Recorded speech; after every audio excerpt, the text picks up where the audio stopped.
Dans l'introduction de son livre « Être et temps », Martin Heidegger présente sa recherche comme une tentative de repenser la question de l'être en partant de l'existence humaine et de sa temporalité.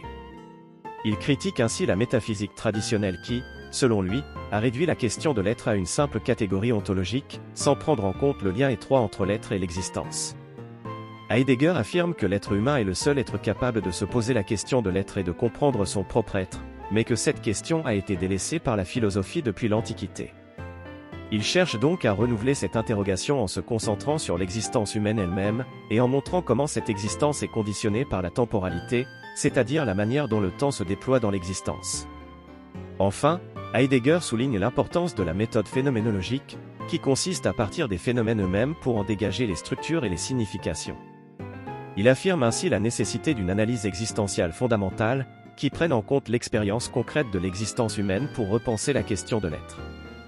Dans la première partie de « Être et temps », Heidegger aborde la question de l'être en partant de l'existence humaine. Il critique la tradition philosophique qui, selon lui, a toujours posé la question de l'être d'une manière abstraite et métaphysique, sans jamais prendre en compte le lien étroit entre l'être et l'existence. Il propose donc une analyse phénoménologique de l'existence humaine, qu'il appelle « analytique existentielle ». Cette analyse consiste à partir de l'expérience concrète de l'existence pour en dégager les structures et les significations.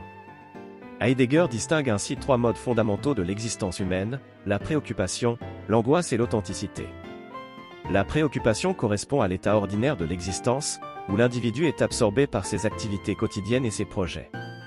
L'angoisse, quant à elle, est la prise de conscience de la finitude et de la mortalité de l'existence, qui suscite une anxiété profonde et un sentiment d'impuissance. Enfin, l'authenticité est la prise de conscience de sa propre existence et de sa responsabilité face à elle. Heidegger montre ainsi comment l'existence humaine est toujours conditionnée par la temporalité, c'est-à-dire la manière dont le temps se déploie dans l'existence. Il distingue ainsi deux modes du temps, le temps public ou chronologique, qui correspond au temps mesurable et partagé par tous, et le temps privé ou existentiel, qui correspond au temps propre à chaque individu, marqué par ses expériences, ses émotions et ses projets.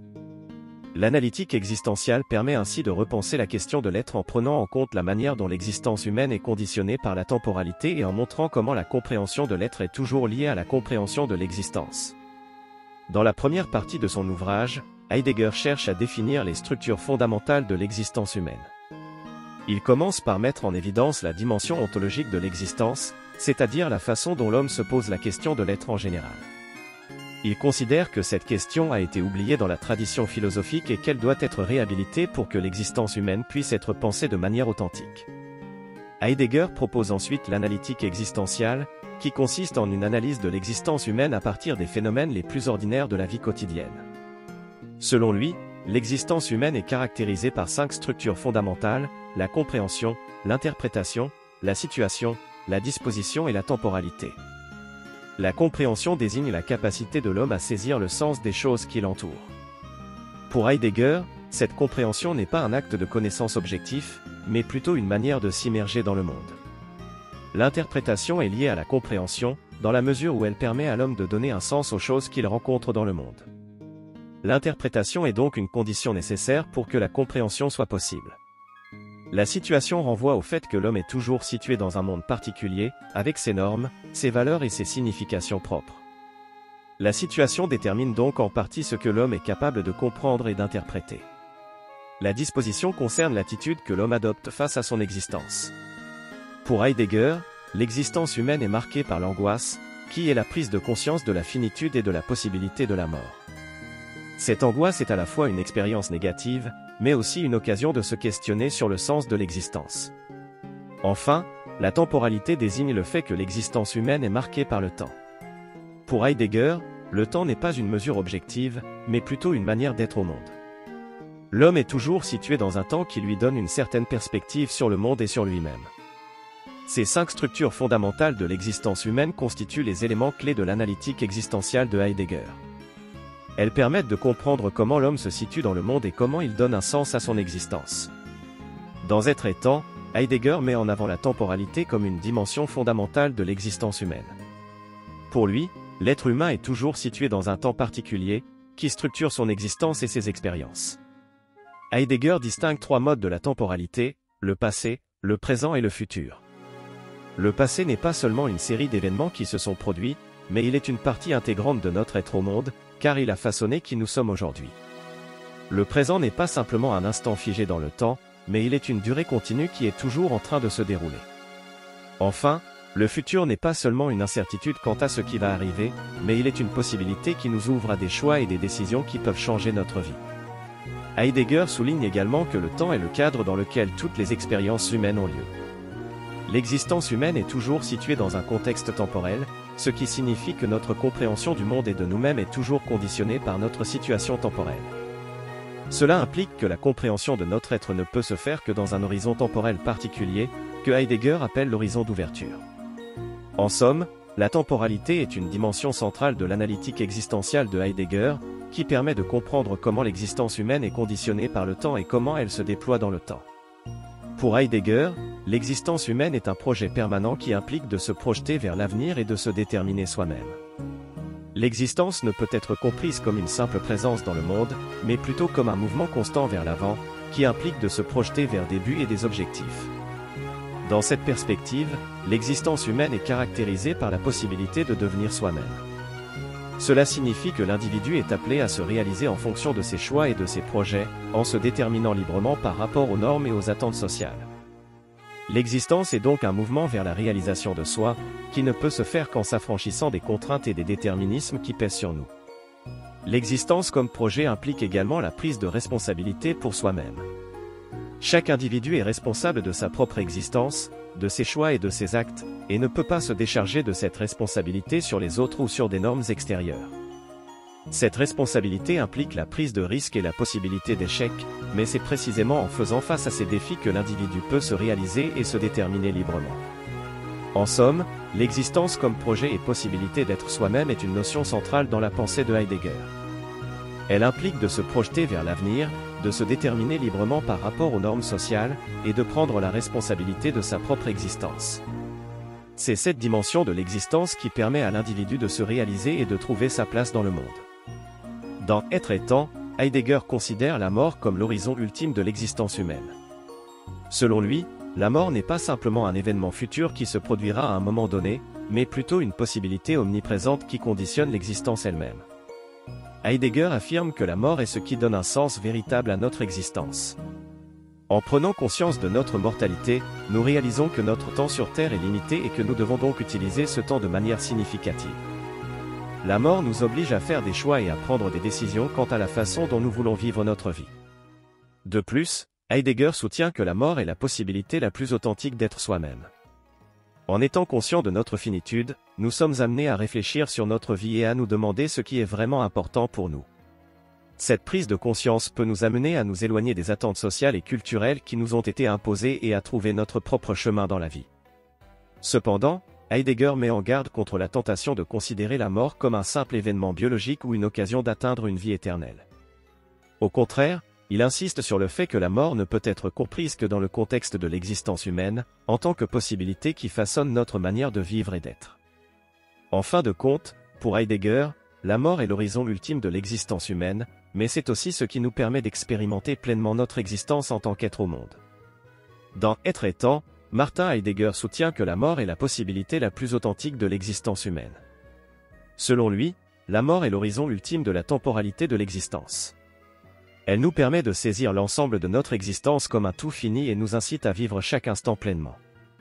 La mort, selon Heidegger, est également ce qui nous permet de comprendre notre propre existence en tant que possibilité d'être. En se confrontant à la possibilité de la mort, l'être humain prend conscience de son être au monde, c'est-à-dire de sa situation et de ses possibilités concrètes. Heidegger soutient également que la mort nous libère de toutes les déterminations et limites de l'existence. C'est seulement face à la mort que nous sommes confrontés à la possibilité ultime de choisir notre propre destinée, de décider de notre propre vie. Ainsi, la mort est vue par Heidegger comme l'horizon ultime de l'existence humaine. Elle est le moment où notre existence atteint son achèvement et où nous sommes appelés à assumer pleinement notre responsabilité envers nous-mêmes et envers le monde. Dans Être et temps, Martin Heidegger développe l'idée que le temps est l'horizon fondamental de compréhension de l'être. Selon lui, le temps n'est pas simplement une mesure objective qui permet de distinguer le passé, le présent et le futur, mais une structure existentielle fondamentale qui nous permet de comprendre le sens de l'existence. Heidegger affirme que le temps est une structure qui n'est pas liée à un simple mouvement linéaire, mais plutôt à un horizon d'ouverture qui permet à l'être humain d'expérimenter le monde dans sa totalité. Le temps est ainsi compris comme une dimension existentielle qui permet à l'homme de se projeter vers l'avenir, tout en étant confronté au passé et au présent. Selon Heidegger, c'est dans le temps que l'existence trouve son sens. Le temps est l'horizon à partir duquel l'homme peut saisir la totalité de son existence. C'est en se projetant dans l'avenir que l'homme peut comprendre les possibilités qui s'offrent à lui, et c'est en se confrontant au passé qu'il peut comprendre d'où il vient. Enfin, Heidegger insiste sur le fait que le temps ne peut être compris en dehors de l'existence humaine. Il n'est pas une réalité objective qui existe en soi, mais une structure qui est intimement liée à la manière dont nous expérimentons le monde. C'est pourquoi Heidegger parle de l'existence humaine comme d'une temporalité ontologique. En somme, dans Être et temps, le temps est compris comme un horizon fondamental de compréhension de l'être, qui permet à l'homme de saisir le sens de son existence en se projetant vers l'avenir, en étant confronté au passé et en expérimentant le présent. Dans Être et temps, Heidegger soutient que la temporalité n'est pas seulement un phénomène empirique, mais qu'elle est un phénomène ontologique qui structure l'existence humaine. Selon Heidegger, la temporalité est le mode de présence de l'être dans l'existence humaine, et elle est donc essentielle pour comprendre la nature de l'être. Heidegger distingue 3 moments de la temporalité, le passé, le présent et l'avenir. Le passé n'est pas simplement un moment qui a disparu, mais il est toujours présent dans l'existence humaine sous forme de mémoire. Le présent est le moment de l'existence où l'être se révèle, où il est manifeste. L'avenir est le moment où l'existence se projette vers des possibilités, où elle est en attente de quelque chose. Heidegger soutient que l'existence humaine n'est pas linéaire, mais plutôt cyclique. Il appelle cette structure cyclique de la temporalité la structure existentielle fondamentale de l'existence humaine. Selon cette structure, l'existence humaine passe par une série de cycles où elle doit faire face à différents aspects de la vie, tels que la mort, la culpabilité, la peur, l'angoisse, etc. En fin de compte, pour Heidegger, la temporalité est le moyen par lequel l'existence humaine est en mesure de comprendre l'être. En comprenant la temporalité comme phénomène ontologique, l'existence humaine est en mesure de comprendre l'être en tant que tel et de trouver sa place dans l'univers. Dans Être et temps, Heidegger accorde une grande importance à la temporalité de l'existence humaine, mais il ne néglige pas pour autant l'importance de la spatialité. En effet, l'existence humaine est inextricablement liée à l'espace et la notion de « lieu » joue un rôle fondamental dans la compréhension de notre être au monde.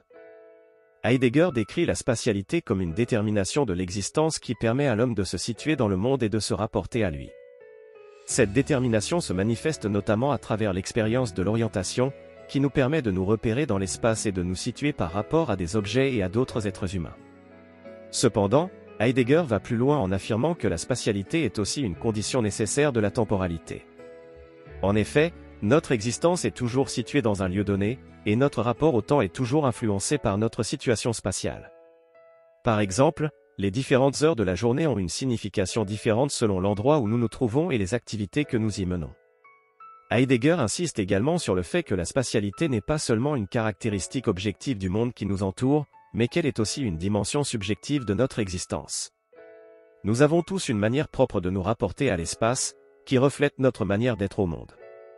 Enfin, Heidegger souligne l'importance de la maison comme lieu privilégié de l'existence humaine. La maison est le lieu où nous sommes le plus enracinés dans le monde, où nous nous sentons le plus chez nous. Elle est le lieu de notre intimité, de notre vie quotidienne, et elle joue un rôle fondamental dans la construction de notre identité. En somme, la spatialité est une dimension essentielle de l'existence humaine, qui est liée à la fois à notre situation dans le monde et à notre manière d'être au monde. Elle est aussi une condition nécessaire de la temporalité, qui façonne notre rapport au temps. Dans Être et temps, Heidegger analyse la notion d'inauthenticité qui se manifeste lorsque l'existence se détourne de son projet authentique pour adopter des modes de vie superficiels et convenus qui ne correspondent pas à sa propre possibilité d'être. Heidegger utilise le terme « pour désigner une forme de comportement impersonnel qui se conforme aux normes et aux attentes de la société, plutôt que de vivre sa propre existence authentique ». Ce comportement peut prendre différentes formes, telles que le conformisme, l'aliénation, la superficialité, la fuite en avant, etc. Heidegger souligne que l'inauthenticité n'est pas simplement une erreur ou une faute morale, mais une dimension ontologique de l'existence. En d'autres termes, l'existence est toujours exposée au risque de se détourner de son propre projet et de se perdre dans des modes de vie qui ne la concernent pas. L'authenticité, en revanche, consiste à se réapproprier sa propre existence en assumant pleinement sa responsabilité et son engagement envers son projet propre. L'existence authentique ne se soucie pas de l'opinion des autres ou des normes sociales, mais cherche à réaliser sa propre possibilité d'être. Heidegger souligne que l'authenticité n'est pas une condition permanente, mais une tâche perpétuelle qui implique une prise de conscience constante et une orientation vers le futur. L'existence authentique se confronte à la mort comme horizon ultime de la temporalité et comme possibilité de donner un sens à sa propre existence. En fin de compte, Heidegger montre que l'authenticité est un choix radical qui nécessite un courage et une lucidité face à l'incertitude et à la contingence de l'existence. C'est seulement en se réappropriant sa propre existence et en assumant pleinement son projet propre que l'être humain peut prétendre à une existence véritablement libre et authentique. Pour Heidegger, l'inauthenticité est une déviation de l'existence propre qui se produit lorsque l'individu se laisse absorber par les préoccupations quotidiennes et s'éloigne de la question fondamentale de l'être. L'inauthenticité est caractérisée par la fuite de soi-même, la recherche de la conformité et l'aliénation à autrui. En revanche, l'authenticité est la capacité à assumer la possibilité de l'existence propre en toute conscience. Cela signifie que l'individu doit être capable de faire face à la temporalité de sa propre vie et à la finitude de son existence.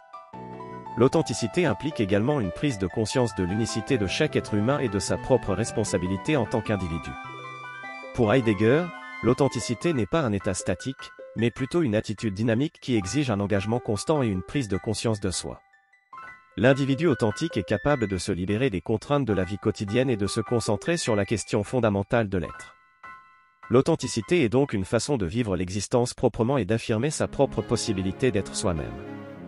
En fin de compte, pour Heidegger, l'authenticité est la condition nécessaire pour atteindre une compréhension plus profonde de l'être et pour vivre une vie plus épanouissante et plus significative.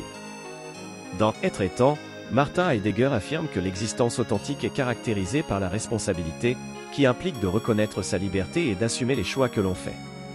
Pour Heidegger, la responsabilité est une réponse à la question de l'être, qui exige de chaque individu qu'il prenne soin de son existence et assume la charge de ses propres choix. Dans l'existence inauthentique, au contraire, l'individu se laisse porter par les normes et les attentes de la société, renonçant à sa propre liberté et responsabilité. Cette renonciation à l'authenticité conduit à une vie vide de sens et à un sentiment d'aliénation. Heidegger soutient que la responsabilité implique également une prise de conscience de notre mortalité. En acceptant notre finitude, nous sommes incités à vivre pleinement chaque instant et à donner un sens à notre existence.